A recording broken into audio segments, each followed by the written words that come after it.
Matthew Ward. Through Susie Ward. Website, The Matthew Books. With loving greetings from all souls at this station, this is Matthew. Earth's energy field of potential is teeming with activity like never before in your recorded history as powerful waves of light are propelling efforts toward outcomes you will heartily welcome. This influx of light is fast weakening the Illuminati's hold on their fragments of economic, political and media control and has motivated many minions in lower ranks to leave, so there will be distance between them and their former associates when truths emerge about the Illuminati. Those at the top are trying to salvage some of their former power, but it will be to no avail. None of their nefarious schemes will succeed.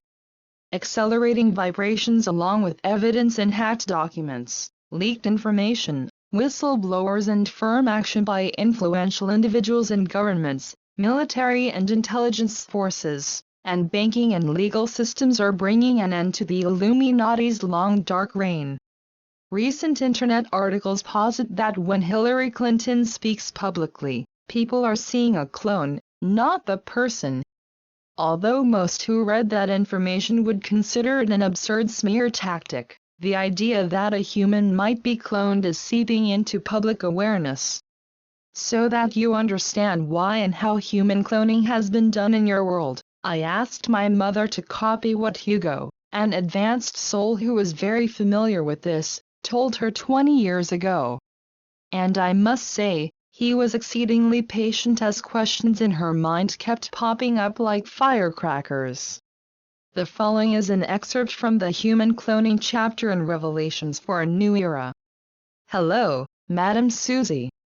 I am glad to join your company in this moment. It is my understanding that you have questioned if cloning of adult humans has been done on Earth. Indeed, that is fact, and has been for some time, as Matthew told you. I shall start straight away, at the beginning of the cloning process, if I may. Thank you.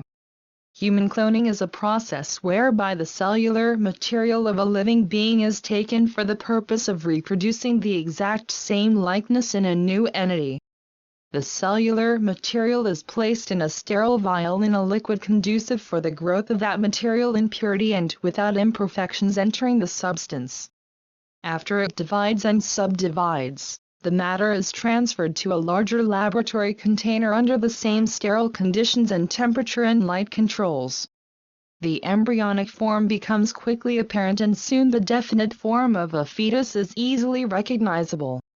When the fetus has reached the stage of approximately 6 months of normal gestational age, it is transferred again to a holding tank wherein the liquid approximates the amniotic fluid in the womb during pregnancy. In this liquid the fetus continues to evolve normally as if in a womb. When the fetus has reached term development, it is removed from the fluid and is then treated as if birth by natural means has occurred. Except, of course, there is no umbilical cord to treat. Minor cosmetic surgery remedies that absence of the normal appearance. The process in human replication does not take 9 months. It is accelerated by means of chemical additives and ideal circumstances of laboratory makings. The initial process can take between 6 and 7 of your weeks for certainty of perfect fetal development, and another 8 to 10 weeks is required for the full growth. Since none of this is by natural birth processes, regular gestational time has no meaning. Cloning is not confined to reproducing infants who are permitted to grow normally from birth into adulthood. When the clone of a specific adult is at stake, the period of aging from emergence of the infant into an adult in prime years, say between 30 and 35 years of age, is only between 350 and 400 days. About 1 additional month of aging is required to produce a clone of a 65-year-old individual. That is the approximate age of most humans being cloned on Earth at this time. The substance that permits this rapid aging has not yet been discovered for such a purpose except by those few scientists engaged in the cloning process. A few individuals on Earth have been afflicted with a chemical imbalance that causes their bodies to age far more quickly than what is normal there. A 10-year-old child can have the aged appearance and organic functioning and processes of a very old person. Old by your standards, that is, not elsewhere. The chemical that causes the imbalance in that diseased child's system is what is used almost to perfection in the process of rapidly aging infant clones into adults. This aging acceleration process also requires the addition of several key nutrients to the diet and ideal laboratory conditions of temperature and controlled degrees of oxygen and carbon dioxide.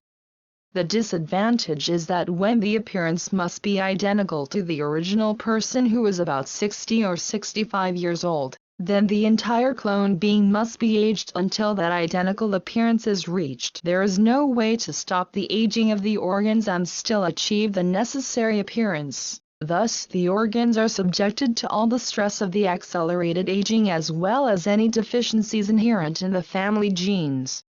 Even if the newly cloned individual initially appears fresher and younger looking than the original person or the predecessor clone, it quickly breaks down and starts showing more advanced signs of aging in all respects. I have spoken so far only of the body of a cloned individual. The brain is another matter.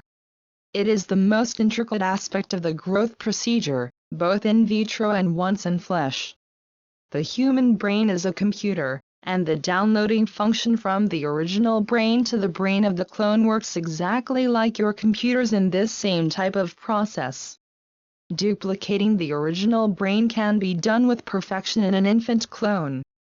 Education is applied continuously to the clone throughout the aging period from birth to adulthood, and the brain functions as normally as you would expect within the accelerated learning faculties. Because the brain is so vast in capability, the clone's absorption of information during the educational process is not only easy, it is most interesting for the people involved to see such giant leaps in learning. We observe this from here and see this as the only aspect of scientific nature on your planet that is beginning to be enlightened as to functional human brain capacity. Madam, the extended educational process is necessary because an abrupt insertion of intelligence and knowledge on a blank slate would produce a neurological shock. The clones are instructed from infancy by tutors who are specially trained behavioral scientists. This aspect of the process is exactly what you do with your infants, teaching them to become aware, alert, responsible little individuals with personalities, skills, a sense of responsibility and engaging mannerisms. The tutors, whose students are quite more unique than most, are trained themselves by personal films of the family and are supplied other intimate family history, thus they are familiar with all speech and movement mannerisms of the cloned individual. It is another matter entirely when a swiftly produced adult clone is the object. A major reason aging can be accelerated is the brain's capability to absorb information and perform functions at a far faster and more comprehensive rate than most Earth people realize. In fact, if this were not so, adult human cloning there would not be possible. In a rapidly aged clone, keeping the integrity of all knowledge gained during the original being's lifetime to that point is at stake. The adult clone's initial memory ability is compromised to the extent that the clone may appear befuddled or momentarily at a loss for words until the memory kicks in or the clone's own thinking aspect overrides the hesitation and covers, so to speak. Since this is not highly unusual in real people, it is not generally noticed with suspicion in the cloned beings, but rather is considered only a human imperfection. The downloading of all information in the brain of the original person or of the clone being replaced must be done at the moment of the need for the new clone. This can be done most successfully from the person's brain to the first clone. Slight deterioration occurs with every successive downloading procedure from the outcast clone to its replacement. No, the original brain cannot be used to circumvent this deterioration, even if that individual is still alive. because that original brain does not have the same accumulated knowledge as the most recent cloned entity. You can see that the identical store of latest information is essential if the replacement clone is to be accepted as the real person. While we are pleased to see this advancement in technology on your planet, its misuse neutralizes our elation at your discovery. Powerful people are being cloned now and have been cloned for many years, and none of this started with good intent. Always it has been for control purposes. Some of your world leaders were cloned many years past and by now are in the 30th or more versions of the original person. The purpose of cloning those people is to create the certainty of their longevity and maintenance of their influence. You can notice the abrupt and considerable change in appearance toward vibrant health and youthfulness of some world leaders as seen in TV films or photographs. Usually this high robustness and stamina immediately follows a day or a few days of absence from the public eye after a period of increasingly evident aging appearance. You attribute those remarkable differences to the person's brief vacation or recovery from a proclaimed illness, but here it is known that, simply, a new clone has replaced the old one. Yes, several clones are produced at the same time, educated as I previously explained, and kept in various places on your planet to be ever ready as needed for the up-to-the-moment knowledge insertion process. Many versions of the clones are necessary because the art of the science has not been perfected on Earth. The cloned adult bodies disintegrate far more rapidly than same-age bodies having grown old naturally. This is due partly to the accelerated aging process from infant to adult body and partly to the lack of skill in those scientists who perform the various procedures. Earth's third density atmosphere also is a factor. The cloned individual's family members are, of course, aware of the existence of the clone or clones, and they participate in both the educational process and the cover-up. If they resist, they themselves are cloned, usually against their will, and their clones carry on with public functions. In some cases the original persons have died naturally, or they have been killed if it served the purpose of still more powerful people. Others are still living, although never seen in public. Only the clones are seen publicly. To quiet your mind of its question, Madam, 5 countries have developed the cloning process with just about the same level of success with the reproductions, and 1 other country is still experimenting with earlier stages. Laboratories are designed around the same functional basis, with little variation in the overall process. Some years ago there were enough variations in procedures so that differences in the quality of the clones were easily detectable. The aging process was the primary difference in approach at the different laboratories, and there were consequential weaknesses in the maximum achievable degree of physical stability and brain downloading success.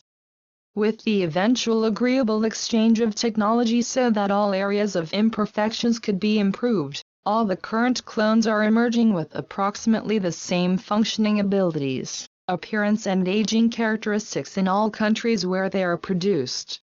Now to continue. I shall address the very important matter of a soul in a cloned body. As for a soul being or not being in these man-made bodies, most definitely, no soul is born in a cloned individual, but a soul may choose to enter one. There is good reason for a soul to enter, just as there is good reason for a soul not to. For a soul who has been waiting to experience in physical form, it is an opportunity to do so in these waning days before great changes within God's plan for raising consciousness of the planet and all of you who are receptive.